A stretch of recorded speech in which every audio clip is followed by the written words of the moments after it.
It's simple, really. Great stories with a good cup of tea. It's the Tea with Mike show. What's up, everyone? Welcome to another episode of the Tea with Mike show. Joining me for this one is Gio.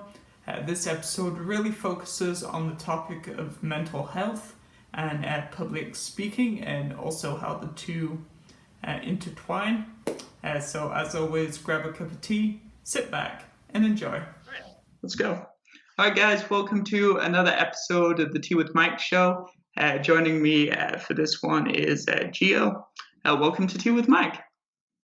Oh, thank you so much for having me. I'm so excited. It's been a while since I know the original date we were supposed to record, but now we're here and I'm happy to be here.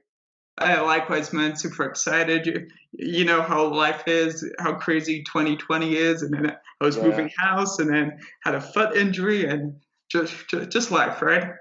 Yeah, life is crazy, but we're still pushing. That's all that matters. Exactly. I like the motivation, and we haven't even really started. So, so do you want to start by telling everyone a little bit about you? Oh, well, my name is Gio Negron-Garcia. I am 21 years old. I was born and raised from Reading, Pennsylvania. I currently attend Kutztown University as a communication studies major, and I minor in sociology. And my ultimate goal right now is to be able to work in an admissions office at a college, and one day being a college president or university president. It's an ultimate dream of mine. Well, that's really interesting. And what is it about? What is it that makes you interested in setting that goal of hopefully becoming a college president in the future? Honestly, my path to get into college was a little bit crazy. You know, growing up in poverty and basically being doubted of ever achieving that dream of going to college. I want to be able to become a president to encourage all students to attend college and to let them know that they do have that opportunity, that I will have enough energy to help them find resources available and be that president that will stand for all. Fantastic, man. And you kind of started talking about it. Can you describe in a little bit more detail, like what it was like growing up and some of the challenges, and maybe how you overcame them, and maybe even turned it into an opportunity that you kind of started alluding to? Oh, so growing up in Reading, Pennsylvania as a kid, it was challenging because unfortunately living in this area of poverty, um, there's a lot of setbacks, a lot of financial setbacks. Receiving an education wasn't as equal as compared to another student who lives in an area where there's a lot of funding for it. So unfortunately, I didn't get to receive the most proper education. I was really finding myself having to teach myself most of the time. And, not only that, I had to face a lot at home. During the recession in 2008 here in America, um, my father lost his job. My mother was left to be the only caretaker, really. My father was there, but unfortunately, um, he really couldn't find himself during that time. It was really hard for him to be the father figure that he wanted to be. And he's still a great father. I never doubt that. But my mother was primarily the caretaker, the ones bringing the money. Right. And every day was just a hard day to see her crying, to see her begging. My father basically feeling hopeless that he couldn't help my mother. And, that affected me. It really affected me because, being a child, there's not much I can do. I depend on my parents. Um, I depend on their strength. I depend on their hope. And, as days went on, they were getting more hopeless. And that really affected me growing up. And basically, but the one thing that I did have was my education. The one thing I did have was school and going to school. I always excelled well. I always did great in my classes. I was always that kid that everybody went up to for the answers, but I never gave them because that's cheating.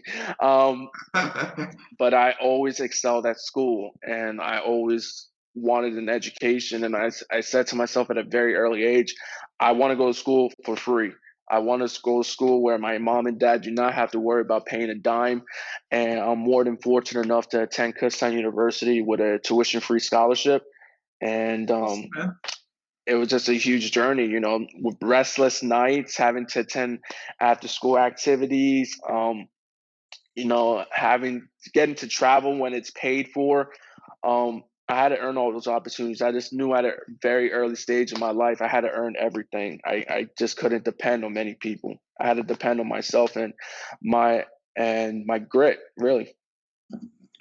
And that's fantastic. And then so do you think those skills which you didn't necessarily choose to, but you started developing from a lot earlier age than a lot of people, that self-independence, that grit that you were Mhm. saying, that independence almost, that own Yeah, self-motivation.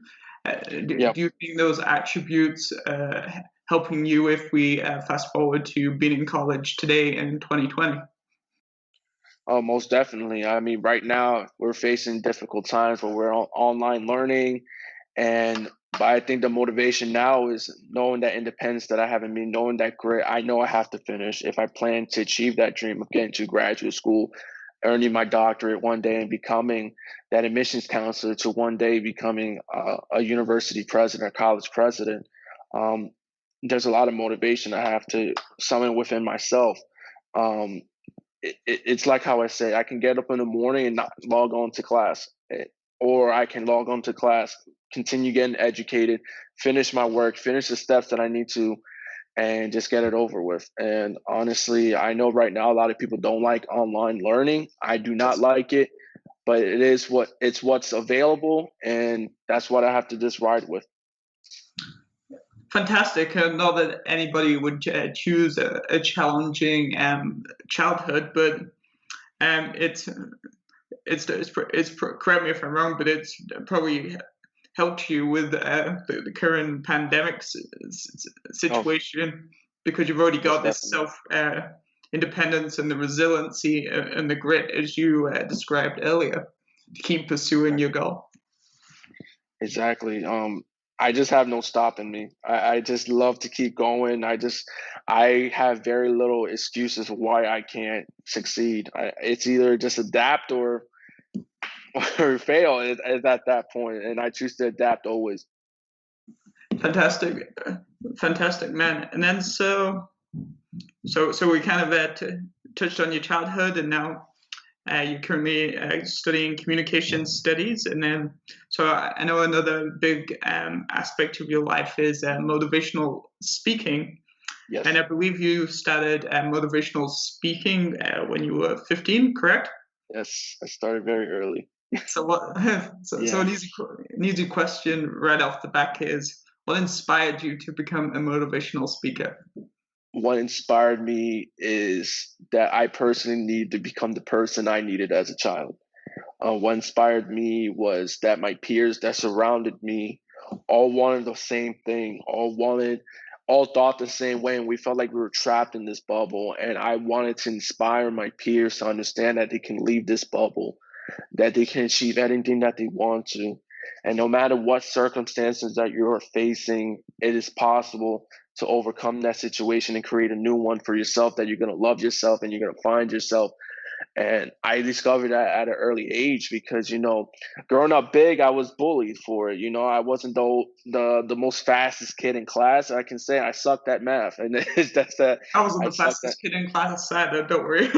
Yeah, so even though I excelled, I still found my challenges, and I said, you know what? Every day the sun rises. Every day I have another opportunity. I can get up, and I'm more than fortunate to get up. And every day I can change yesterday. And I said, what if I start using my words? What if I start using my voice? And I started speaking in mirrors. I started speaking to myself in mirrors, and I'm a huge wrestling fan, Okay. huge fan of WWE. And I started doing promos like Ric Flair, like Dusty Rhodes, like CM Punk, and I just started doing that in the mirror. And I was like, man, this is clicking. I really love this. What if I did this in front of people? And I just rolled with it, and I created my brand, the Geo Effect, Right. which is basically my first name, but I made a acronym out of it. It's Go Inspire Others. That spells out Geo. Um, Oh, nice. Go.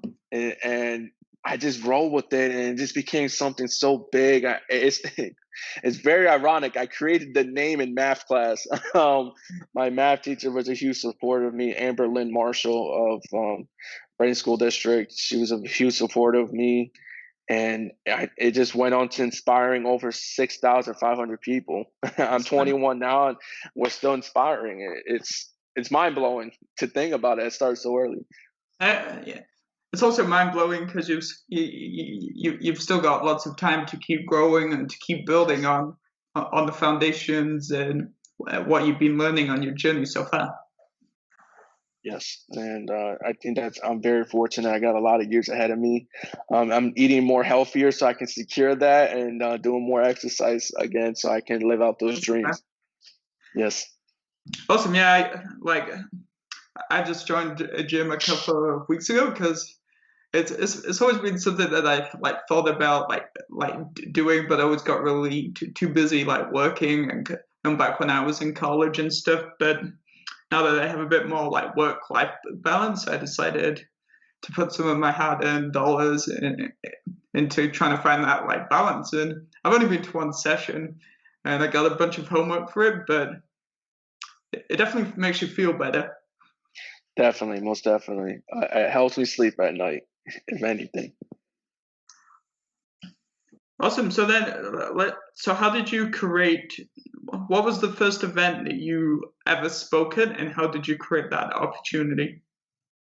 The first event I've ever spoken at was at Penn State, and at Penn State Berks. It was one of their extension campuses, and how I earned that opportunity was I kept ignoring people. Really, I just said, "Hey, I'm a motivational speaker. I'm trying to get out there. I'm a The word, motivational speaker."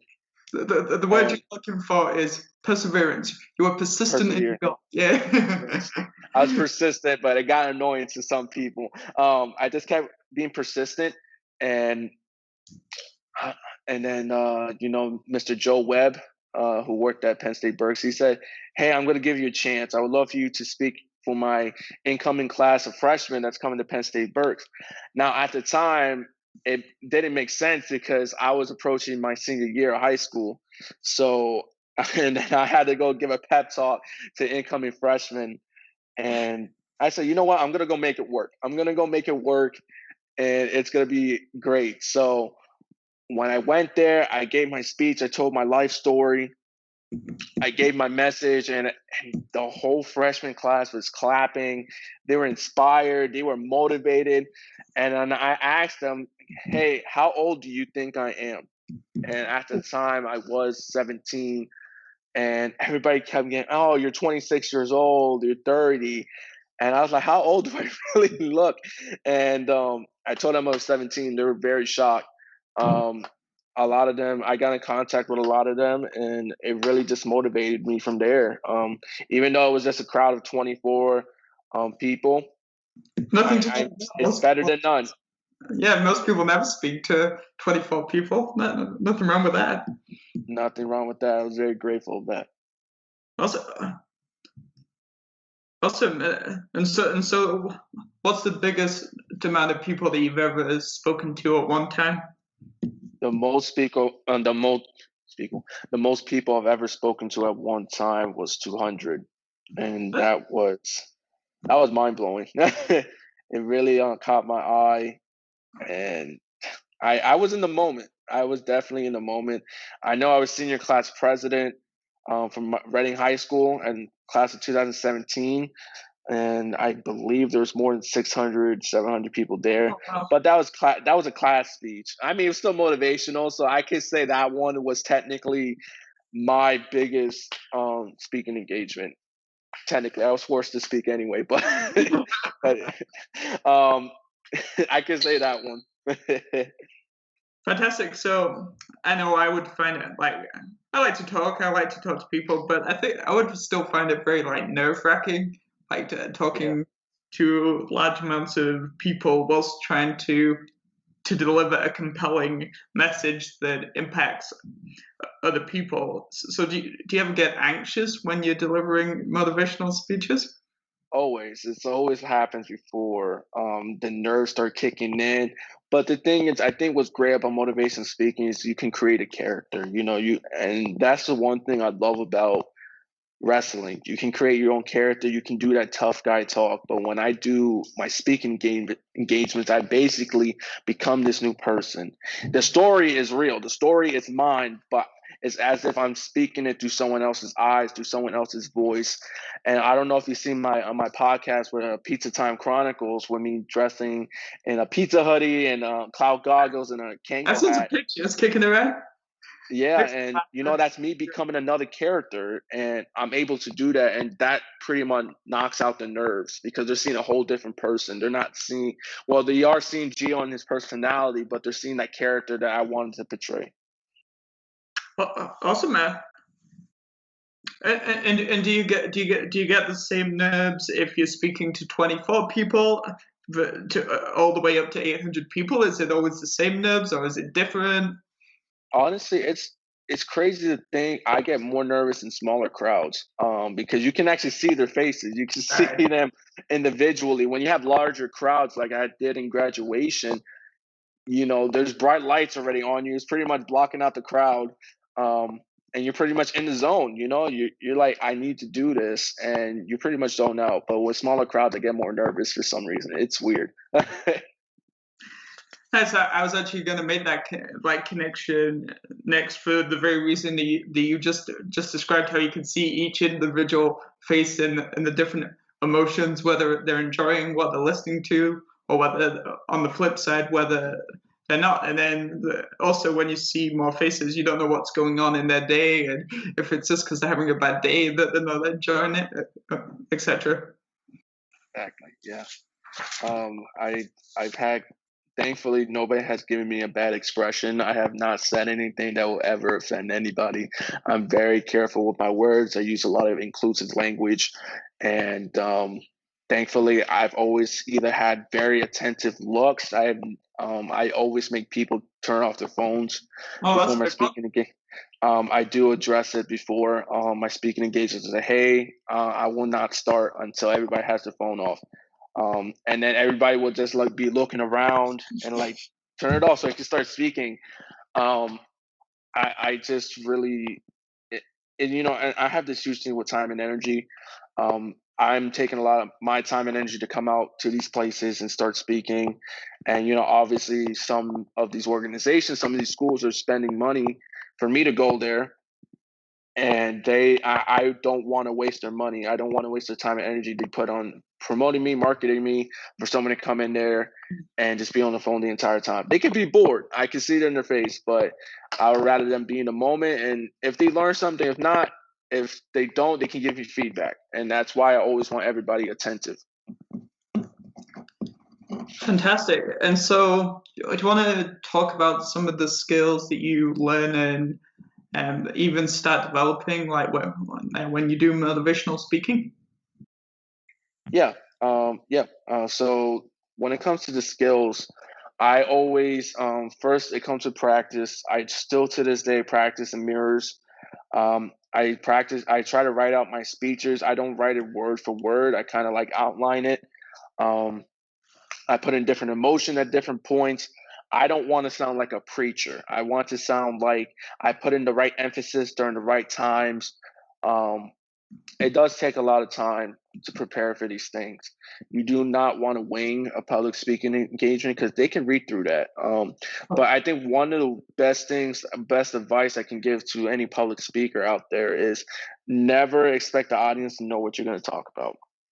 You can end up screwing up, you can end up stuttering during these speaking engagements, but they're not going to know because it could have been a part of your performance. They wouldn't know about that. So the important part is just to keep going. I stuttered a lot during my first couple of speaking engagements, but I just kept it pushing because I know I have more to say. I had a lot more to go on because sometimes when speakers stutter, they kind of stop and then brain fart. They forget everything they're doing, and they're going to be on stage shorter than what they were attended to. Awesome. So is your message to people just to keep practicing, like anything, I guess, like just keep like Hmm. practicing, and then over time, it doesn't become, you're not aiming for polished, because then it's Yeah, scripted and it's not real and authentic, but yeah. it's flowing and easy to understand. Exactly, and make it yours. When you're doing these speeches, obviously you put a lot of research into it. You put a lot of time into it. Just make it yours. Make it fun, make it vibrant. I know there's proper ways to do speaking engagements. I push away from that because as much as I know when I do presentations, I have to be professional. But when I'm doing my speaking engagements, it's my story. It's what I had to go through. It's my emotion that I want to feed off to the audience. And I think and also don't be afraid to create that character. I think that's honestly, one of the most funnest things. Um, dress up if you want to. I don't do my speaking engagements in my pizza hoodie. I don't do that. But definitely when I'm up there, I'm always moving. I always play some music, Okay. interact with the crowd as much as possible. Those are the types of things. Just be you. And I believe everybody has their inner motivational speaker. I believe everybody has a topic that they have been researching for years and that they want to share with the world. And some of us happen to have the voice. Some of us are trying to obtain that voice, achieve that voice. And I think everybody has it in them.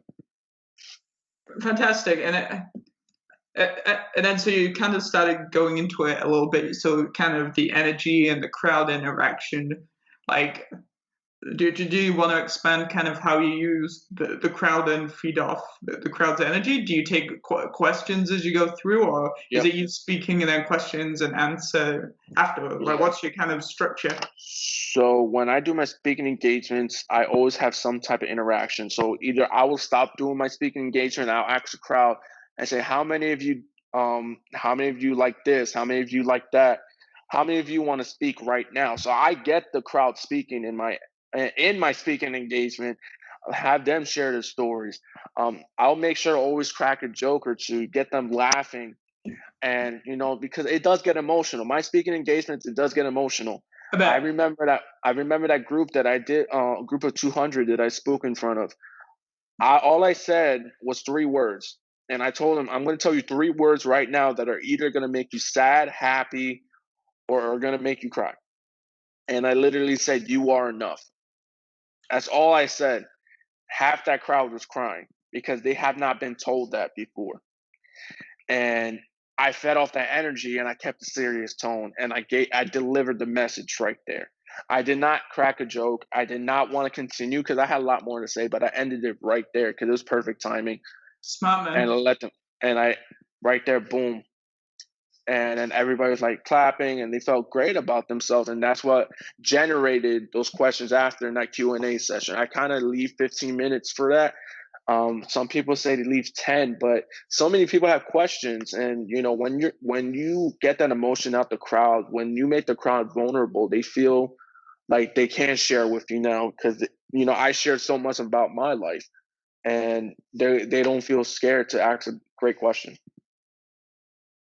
Yeah, wow, interesting. So when you said the words, "Yeah, you are enough," I think it made me feel optimistic and more, what's the word?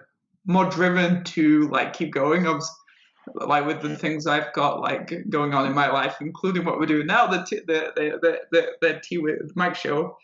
Yeah. Yeah. So thanks for sharing that moment. Oh, you're very welcome, and I'm glad it made you feel that way. Cool. And then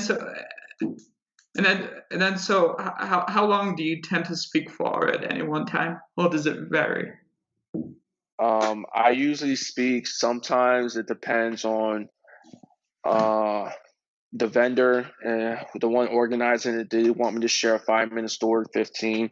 I can do the full 2 hours. Oh wow. I did 2 hour speaking engagements, and those are the most fun because I literally put interaction everywhere. It's literally, I can say it's 1 hour interaction, 1 hour of me actually speaking at them. And it's so engaging because I've been in speaking engagements that are probably 2 hours and Oh, it's them talking at you with a PowerPoint. And I don't oh, concentrate that way. PowerPoints are the worst. Yeah. Yeah, yes. The thing is, it's good to have visual, Yes. but Sometimes they just look at the visual. They don't focus on who's speaking. But when it comes to so it all depends on how long I can speak. But if it's the full 2 hours, I generally speak for an hour. That's been the most popular for my speaking engagements. Um, for what people pay for, they will just tell me to speak the full hour. I doubt anybody will want to pay me to speak for 30 minutes. I wouldn't charge them at that point because it's just me sharing my story at that point. Right. That's an interesting philosophy. Why would you not charge? Because you don't feel like you've left them with enough impact.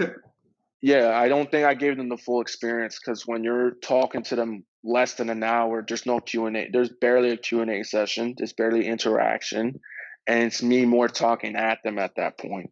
It's me doing the presentation. If you, me with the PowerPoint, me talking, I feel like that's what the 30-minute presentation is. And I don't want to charge them for something that they're already going to class for, that they're going probably in a meeting for. I don't want to charge them that. I rather them get the hour, 2 hours where they're getting full engagement, they're getting the full experience, the full Q&A session, one-on-one. At that point, I would say, yeah, when it goes an hour, that's when I'll ask for the charge. If it's just 30 minutes or 5 minutes, no, I'll never. Freeman. So here's a good one for you. So have you ever found that obviously because you're still very young, has it made it more challenging being a quote motivational speaker and then somebody perhaps like older than you with, I wouldn't say more Yeah. life experience, but like the perceived perception that they have more life experience? The thing is, it has been challenging, but when I have the chance, they know it's something different. They know it's something like I have never seen this before. And this is really rare. This is coming from a 21-year-old kid who's in college, who's motivated, who's delivering inspiring messages on his free time. Um, obviously, when there's someone who's older, they're wiser. They've seen more than me. They've been through more than me. But knowing that this is a different generation, knowing that the generation now needs to hear something different, hear more of a younger voice, my time has come at this point. My time has, knowing that things have changed. The motivational speech that we need to hear now is not one that you're going to hear from an older person, Right. because they've been through what they experienced what they experienced. They've been through what they've been through, but not so many of those speakers are willing to learn the new trends, learn the new demographics, learn inclusive language, which is a huge thing now. I'm willing to do that. I'm living it now, so it's easier for me to research these things. And so I would say it's difficult in the aspect of getting bookings, but it's more easier for me to. It's more attractive for me Right. for schools, because they're like, wow, this is a college kid speaking to college kids, which the college kids are going to speak to, are going to listen more. And I speak from Yes. college to middle school. I tried elementary school, but I don't think I got that teacher in me. I think my story, unfortunately, is a little rough. Yeah. And I just know from the middle school development until college, that's where I focus. Also, man. So, like, how long do you spend preparing for these motivational speeches or Um, motivational story that you tell? the one motivational story I like to tell is knowing your worth. I think I've always been very persistent with that and trusting the process. The reason I've always told people to trust the process is because there's going to be a lot of naysayers. There's going to be a lot of doubters out there, and they're going to try to rush you to do things in life that you don't need to be rushed to do. And knowing that we live in the technological era, and knowing that the things that we see, where sometimes they make fun of you because you didn't get your driver's license by 18, or they make fun of you because you're still living with your parents at 21. um, I tell people to trust the process and to know your worth, because people are going to test that. People are going to devalue you because you do not have the right materials, because you don't have the right amount of money in your bank account, that you don't walk with enough pep in your step, because you don't speak a certain way, because you don't um, do things a certain way that they're doing it. We live in a time right now where I feel where everybody's in this competition. And at the end of the day, they cannot admit that they're in a competition with themselves rather than the other person. There's a lot of comparison. There's a lot of comparing in this world, and what I emphasize is for people to be themselves, for people to be truly themselves, free themselves from validation, just be themselves, who they love, who they love, keep chasing that love, keep chasing that dream. And there's nothing wrong with people working in fast food and factories. There's nothing wrong with that because some people are passionate about that. But some people have dreams. And I tell people, chase your dream before you chase that job. Because I can guarantee you that effort you put into that job, it's going to last way more than what you put into that job, what you put into your dream. It's going to be way more. Right, understood. Awesome, man. And then now, so we're just gonna have a little pause, and we're gonna have a little tea fact. Okay. So tea is believed to arrived in Europe thanks to a Portuguese Jesuit priest named Jasper de Cruz. He visited China in 1590 when Portugal was granted trading privileges with the country. And he was so what happened was he was allowed to bring some of the plants he discovered with him when he returned home. So that's from foodnetwork.com. So then I presumed he started experimenting and playing around and started making tea. Interesting. That is very interesting. Wow, I never knew that. I don't know many tea facts, so thank you for sharing that with me. It's okay. I We love won't that. test you today. Yeah. Nice. So, would you say that you modified the content of your motivational speeches depending on the demographic of of your audience? Yeah, I mean, I still tell the same story, but obviously, if I'm reaching to a new demographic, I have to adjust it a little bit so it's more relatable to the crowd that I'm speaking to, and as well so that they feel comfortable and they actually know what I'm talking about. I just don't want to walk into a school and of for the demographic I usually speak to, go to a whole new demographic and talk to them the same way I speak to that demographic. It's just it can be rather uncomfortable and they can't relate to it. So I always find a way to modify it so that it's relatable.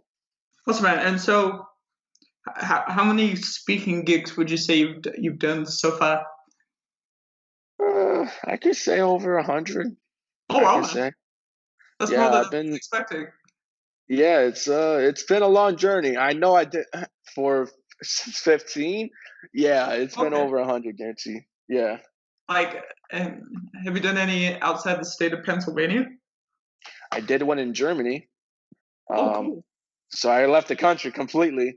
Um, I did one in Germany, and it was part of the German exchange program. So I had a partner, and it was through my high school. And when I got to go, I got to speak in front of a group of seventh graders, and it was life changing because I was like, wow, I actually made it to Germany. And it was impromptu. It wasn't something I planned. It was something that just happened. Cool. And I was like, wow, I could put that on my resume. I could put Yeah, that and say, yeah, I spoke in Germany. I spoke outside the country.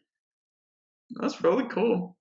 Yeah. And did you know, like, obviously, because you've done a fair number of speaking gigs, did you notice anything different about that particular audience versus largely American audiences, even?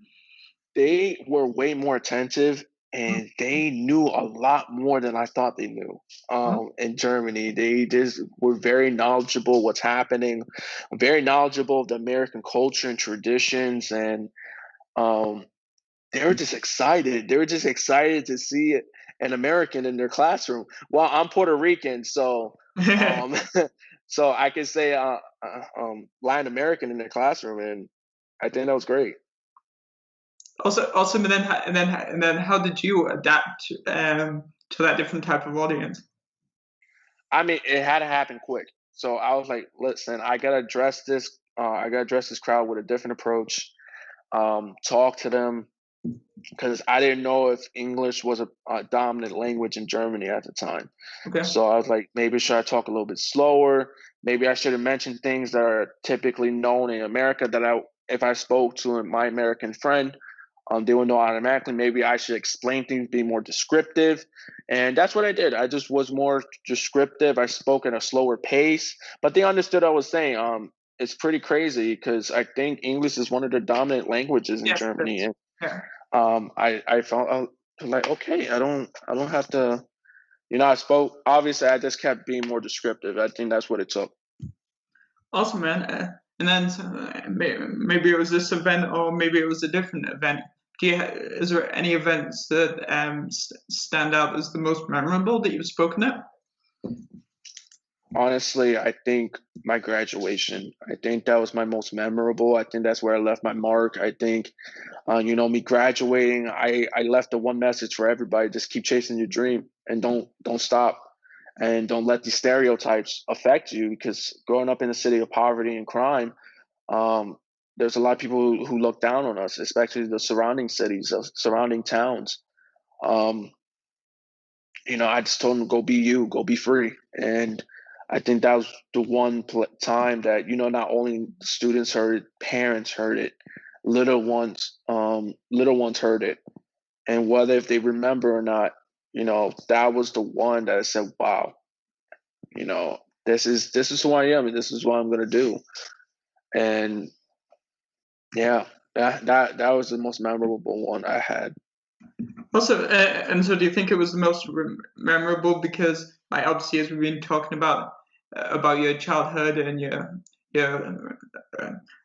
I guess tough upbringing, that you've managed to pivot and turn it into an opportunity? Do you think it all kind of, like, if you imagine a ball, it all like came together at this very Yeah, moment in time, whilst also because it was a transition in your life? yeah.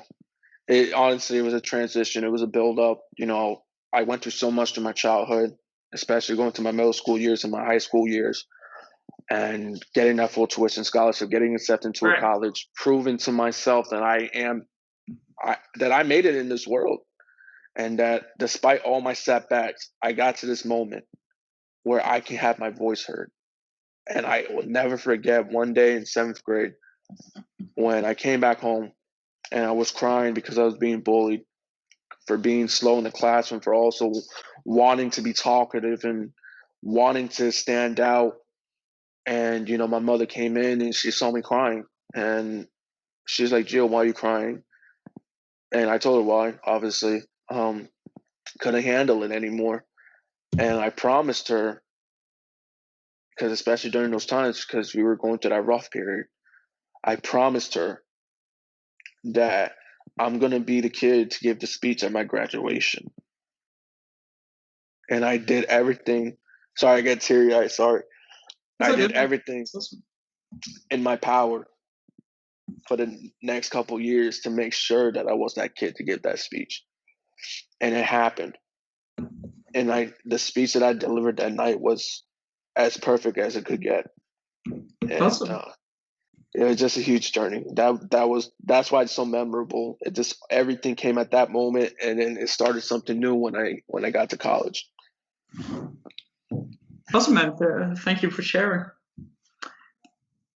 Okay, so obviously you've probably inspired a lot of people through numerous speeches. So some that you may Yeah, know, and some that you may never know, because yeah, that's the reality of life. But if yep. we flip the performance or the script, who has been the most inspirational person in your life, and why? Personally, his name is Carlos Ojeda Jr. He is the CEO and owner of CoolSpeak. It's a youth engagement and youth empowerment company that he started. And it's crazy because he was born in New York. He came to Reading, Pennsylvania, where I grew up. He graduated from the same school and he started this. And the reason he's been so inspirational to me is because he was the first speaker that I saw that empowered me to become a motivational speaker. And I did everything in my power to reach out to him. I was like, I would love for you to be my mentor. I'd love for you to give me advice. And me and him have been in contact ever since I got to high school and getting into college. He has purchased my domain that hopefully I can release a website soon.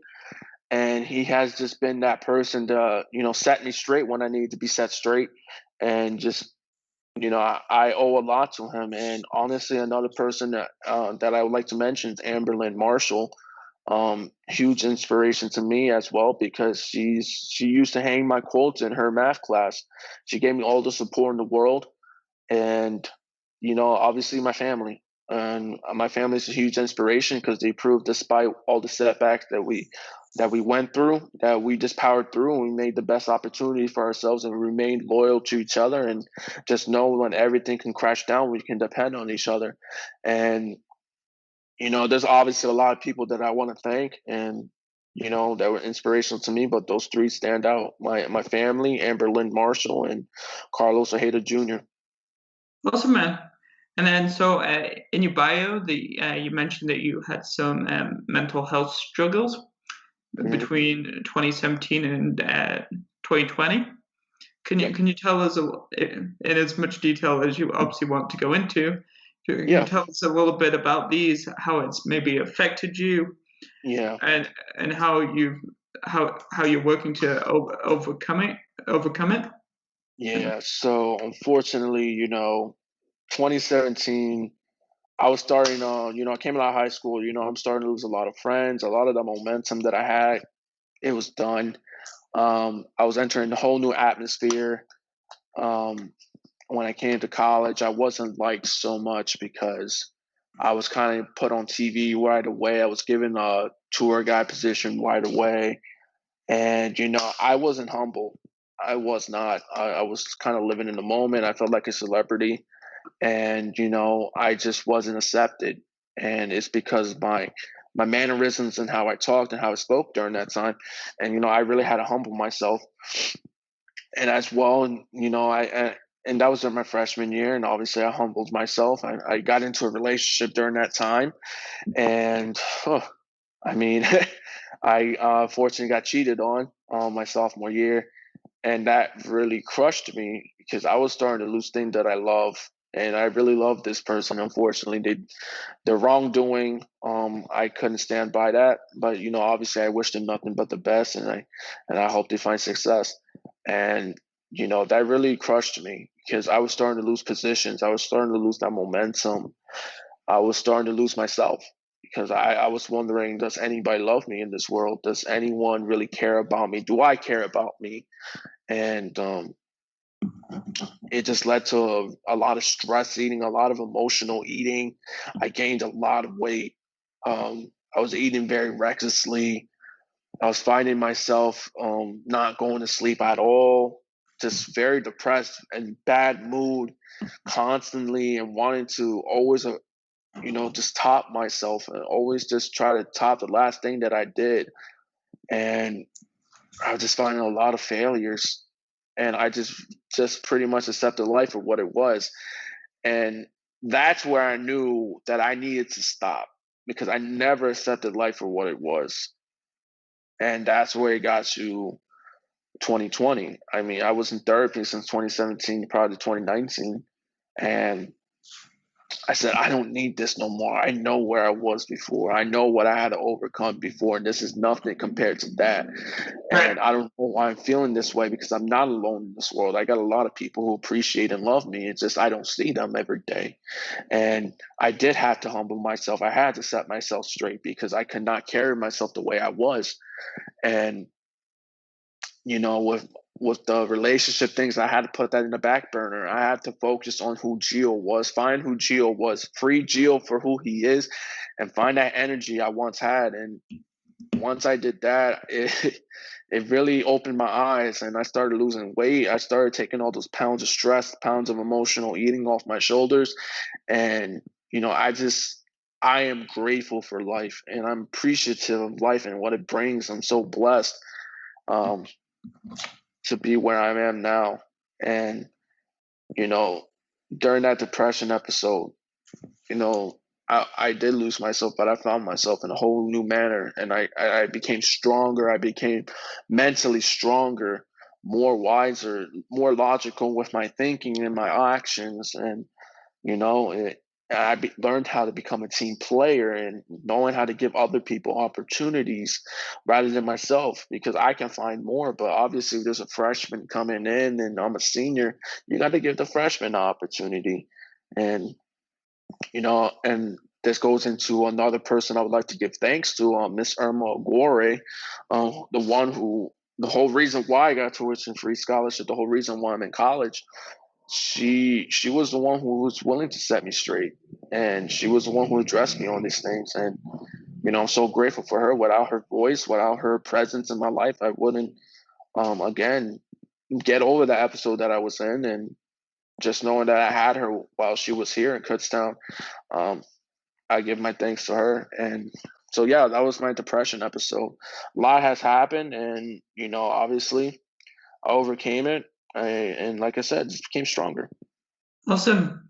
And do you ever feel yourself falling back into depression? And kind of what strategies do you use to stop you going backwards or sliding back into that state that you managed to get out of?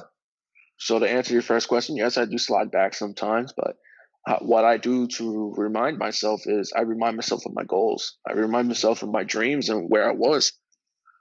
I remind myself of what I'm trying to accomplish in this lifetime and who I'm trying to be and what I stand for. And I keep reminding myself of these things. And that's why I'm not in these long periods. Obviously, with this pandemic and being quarantined, everything, it does lead to it. But I just constantly keep reminding myself, I'm going to make it. I am enough. I am worthy. I am loved. And whatever comes your way, you're going to overcome it. You're going to adapt and you're going to survive and you're going to be the best Gio possible. Yes, man. It's almost a little bit of reminding yourself about some of the messages that you give others in your motivational speeches from your earlier life, and almost like listening to the advice that you're putting out there. Exactly. Mm-hmm. Awesome, man. So what message would you give to anyone who's maybe struggling with mental health? How could they maybe overcome it or improve their state of being? All I can say is just know your days will get better. And my best advice to you I can give you is never be afraid to reflect on what's happening, but just know you can always make progress. And any progress is good progress, even if it's small, no matter how small or big. But if you fall back down, do not be afraid to reach out for help and do not be afraid to push yourself back up. And just know you're strong and you will overcome it. It's all about the mindset. And just know when you don't think someone loves you, there is someone who loves you. There's someone always going to be there for you. And just because they're not in front of you doesn't mean they're not there. You can survive. And I know you can survive. And just always know in the same 3 words that I share in every speaking engagement, you are enough. You will always be enough. Well, awesome, man. And that's a really strong message. So obviously quite busy because you're in college, working on your brand and different things there, and then obviously hopefully eventually we'll get back to doing some more like live public speaking. Hopefully, fingers crossed, post pandemic. So away from all the different things that you've got going on, what do you do to just sit back and relax and I guess self-care and take care of your mental health? Exercise, eat clean, clean as possible. I still eat my pizza. I can't give that up. Pizza. Exactly. I got to eat that. And podcasting. I think my podcast, the Pizza Time Chronicles, has definitely been relaxing. It's been me. I'm still speaking technically, and it gives me something to do. It's something that gets me away for a little bit. Awesome, man. And before we kind of wrap up the show today, is there anything that you'd like to ask me? What is your favorite tea? I wanted to ask you that. So my favorite type of tea is Yorkshire tea. It's like how I would describe it. It's basically a very like strong like black tea, and then I Okay. add like it's from England, where I'm originally from, and I add a very small amount of milk, um, and so I describe it as a good strong brew. Okay. It, Awesome. I would say it's to do with because it's not sweet, it's not sour, it's not flavored, it's like pretty plain tea, but the kick is in the strength that I make it. All right. Awesome. Thank you for sharing that with me. I appreciate that. No worries, man. Well, thanks for being on the show. Oh, thank you so much. I loved it. And I just love being interviewed for once, obviously doing Yes, all these yeah, podcasts. I know It how it feels is. good being interviewed. Like when I especially when I do like more social media lives or I do stuff on other people's stuff, it's like, Yeah, oh, how do I answer the questions? exactly. So, it's good to get that practice in again. Of Absolutely, man. Well, let's for sure. Let's keep collaborating and keep helping each other. course, of course. I'll make sure to share as much content as possible, especially on my page and especially my podcast page. Awesome. Well, thanks again, and thanks everybody for watching this episode of the Tea with Mike show with Gio. Make sure you check out other episodes of the show at teawithmike.com. Until next time, see you later. See you later. It's the Tea with Mike show.